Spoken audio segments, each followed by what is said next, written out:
Qué bueno que continúa con nosotros. Estamos ya en la sección de la entrevista del día y hoy vamos a platicar acerca de las jornadas laborales, las horas extras y el tiempo de descanso. ¿Cómo se debe llevar esto bajo la ley, por supuesto, y sin poner en riesgo la productividad del trabajador? Bueno, pues hoy nos acompaña el licenciado Noé Martínez de BDS Asesores para hablarnos acerca de esto. Bienvenido, licenciado. Buenos días, Daisy. Un gusto saludarle. Muchas gracias por la invitación. Y pues estamos para apoyarles. Gracias, licenciado. Sin duda, este es un tema bastante delicado porque pues nos compete a todos, tanto a empleados como a empleadores, ¿verdad? Queremos saber cómo es que se debe de regir de la mejor manera, cuáles son los pagos justos y en qué momento se determinan cada uno. Sin embargo, también por lo mismo que es delicado, a veces suelen tener ciertos errores las empresas al gestionarlos. ¿Cuáles son esos errores más comunes? Los errores más comunes es no respetar los límites legales. En muchas ocasiones las empresas no conocen los límites legales y por ende esto lleva a que se den jornadas extendidas, desgaste físico con los colaboradores y por ende pues incumplir con lo que establece la legislación. Claro, por eso decíamos que el tema es para no afectar la productividad del trabajador, ¿verdad? Porque todos tenemos derecho a un descanso. Si bien es cierto, algunos dicen, sí, a mí me gusta hacer horas extra porque gano un poco más, sin embargo, también pongo en riesgo mi salud, ¿verdad? Mi productividad, etcétera. ¿En qué momento también puedo determinar que ya es una hora extra? Ok, los límites legales, la ley establece que van a existir las jornadas diurnas y jornadas nocturnas. La jornada diurna tiene un límite diario de 8 horas diarias y 44 horas semanales. Y la nocturna tiene un límite legal de 7 horas diarias y 39 horas semanales. ¿Qué sucede? Cuando sobrepasamos el límite diario, estamos ante una hora extra. Es decir, en la jornada diurna, si trabajamos una 9ª hora, a partir de la 8ª hora y 1 minuto, ya estamos ante una hora extra. Y en este caso, licenciado, ¿la ley cómo determina que debe remunerarse esa hora extra? Puede hacerse, por ejemplo, con una plática entre el trabajador y el empleador y decirle, mira, como hoy vas a trabajar este tiempo extra, mañana, por ejemplo, vení más tarde y esa es la compensación. O es únicamente remunerada con dinero, o de repente también, como trabajaron extra ayer, hoy yo los invito a almorzar, por ejemplo. ¿Cómo lo dice la ley? Ok, si eso es algo que se da comúnmente, el compensar estas horas extras. Sin embargo, la ley establece que estas no se pueden compensar, que deben de ser remuneradas en dinero. El artículo 119 del Código de Trabajo establece qué va a definir como salario. Y salario va a ser todo lo que se le paga al trabajador en dinero. No existe el pago en especie, no se puede compensar. Entonces es muy importante tomar en cuenta que cuando se acuerda laborar en hora extra, porque eso es muy importante, la hora extra debe de ser de común acuerdo y no debe ser constante. No se dan siempre. Entonces, en ese sentido, cuando llegamos a que se elaboró en hora extra, debemos de pagarla conforme establece la ley, que es decir, un recargo de un 100% sobre el valor de la hora ordinaria. Excelente. ¿Y cuál es este rango en el que podemos decir es normal este tipo de horas extras? Es decir, ¿cuántas podrían ser al mes o a la semana? ¿Cómo lo calcula la ley? Realmente la ley no da un límite. Sin embargo, entre la finalización de una jornada y el inicio de la otra debe transcurrir un tiempo de 8 horas. Okay. Entonces es muy importante cumplir con esos límites porque en el caso que un trabajador labore demasiadas horas extras y esté iniciando su próxima jornada sin que exista ese ínterin que le mencioné, estaríamos también en un incumplimiento. Muy bien. Y en el caso del descanso, licenciado, de hecho a veces hay personas que no tienen un descanso, sino que trabajan todos los días de la semana, pero hay algunos donde entran un poco más tarde y esas son sus horas de descanso. ¿Cómo determina la ley que debe ser el periodo de descanso? La ley establece que vamos a tener tanto descanso dentro de la jornada para poder tomar los alimentos y esto ya va a dividir la jornada entre una jornada continua o discontinua. Esto va a depender del tiempo que tenga el trabajador de descanso dentro de esa jornada para tomar sus alimentos, y también la ley establece que todo trabajador que cumpla su jornada semanal, es decir, sus 44 horas semanales o sus 39 horas semanales, dependiendo si tiene una jornada diurna o nocturna, va a tener derecho a un día de descanso remunerado. Ok, perfecto. Esto es importante porque volvemos a lo que decíamos al inicio, el tema de la productividad. Si un trabajador está demasiado agotado, difícilmente va a rendir como debería en su trabajo, ¿verdad? Entonces, por eso es tan indispensable. Ahora, ¿qué sucede cuando una empresa no cumple con esto que la ley ya dicta? ¿Cómo procede? ¿A qué está expuesta? ¿Será que a multas, a sanciones?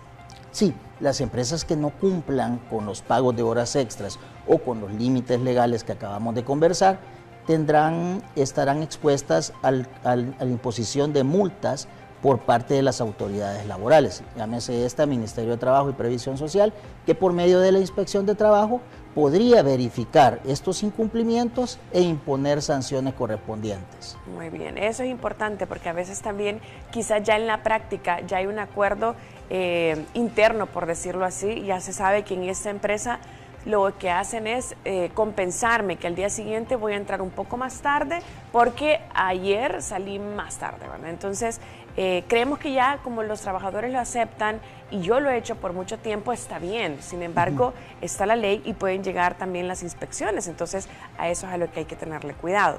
Ahora, Lick, como esto es para poder beneficiar ambos lados de la balanza, ¿qué puede hacer un trabajador si está viviendo este caso en el que no se le ha remunerado sus horas extra?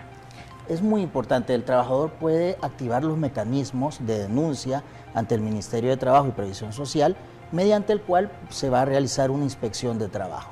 Esta denuncia la puede hacer por todos los canales que ha brindado esta institución, en el call center, presencialmente, y de esta manera se va a realizar una inspección de trabajo y se va a verificar los incumplimientos. Muy importante mencionar, Daisy, que no importa que ellos hayan firmado un acuerdo para que estas horas sean compensadas, es importante traer a cuenta el artículo 52 de la Constitución, que establece que los derechos de los trabajadores son irrenunciables. Entonces, en ese sentido, no importa que hayamos acordado con el empleador pagar una hora extra, porque que no vamos a elaborar hora extra, perdón, pero esto implicaría en que el patrono debería de pagarla siempre. No importa que se haya firmado un acuerdo, ya que este se entendería como letra no escrita. Excelente. Y en el otro caso, como decimos, acá ponemos los dos lados de la balanza.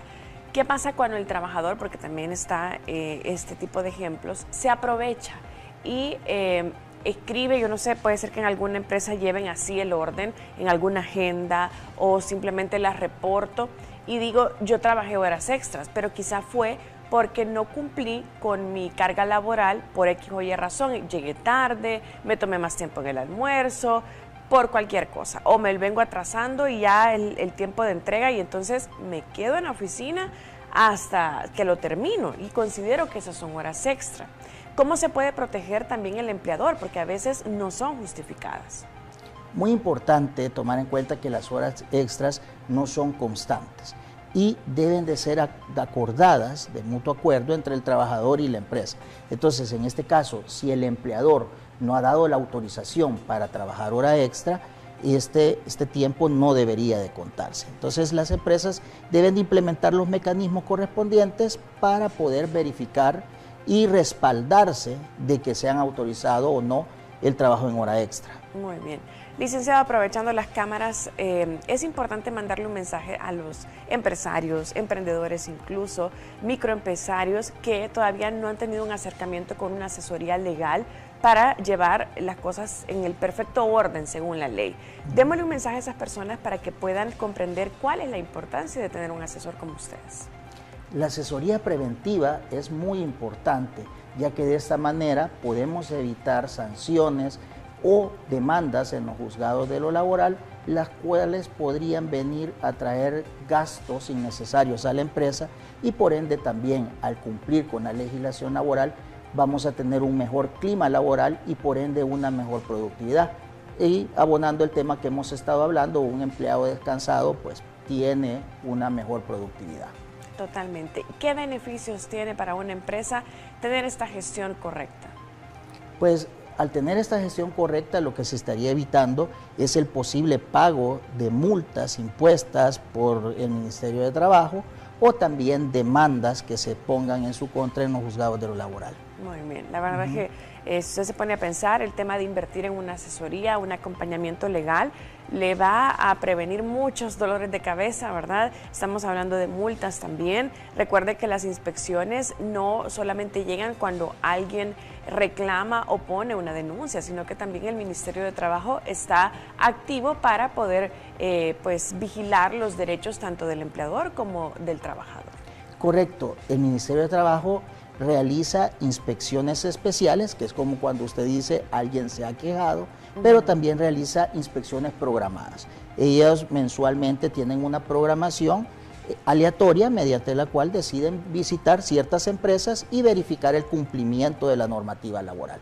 Entonces es muy importante estar preparado, tener todo en orden, porque ahora las multas pueden llegar hasta 12 salarios mínimos por cada infracción que se encuentre. Entonces serían montos muy altos a los cuales nos estaríamos exponiendo. Excelente. ¿Cuál es ese primer momento en el que yo debería, como trabajador, llegar a este acuerdo de cuándo van a ser mis días de descanso, en fin, cómo va a ser la jornada laboral? A veces cometemos el error que en la entrevista de trabajo, por pena, porque decimos, es que van a decir, porque estoy ya preguntando por el descanso y ni siquiera me han contratado, pero realmente es ese primer acercamiento. Correcto, es muy importante traer esto en cuenta. El artículo 165 del Código de Trabajo establece que el patrono, con base a su poder de dirección, será quien inicialmente establezca los límites de la jornada laboral.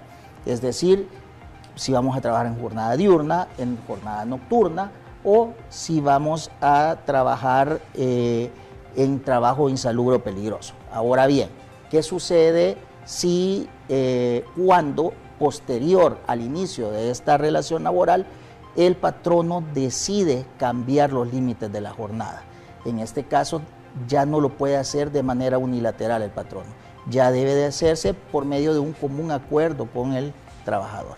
Ok, eso es importante también, porque es cierto, a veces uno ingresa a la compañía con cierto horario y de repente en el transcurso las cosas cambian, hay otras necesidades y ahí es donde se debe de establecer ese acuerdo.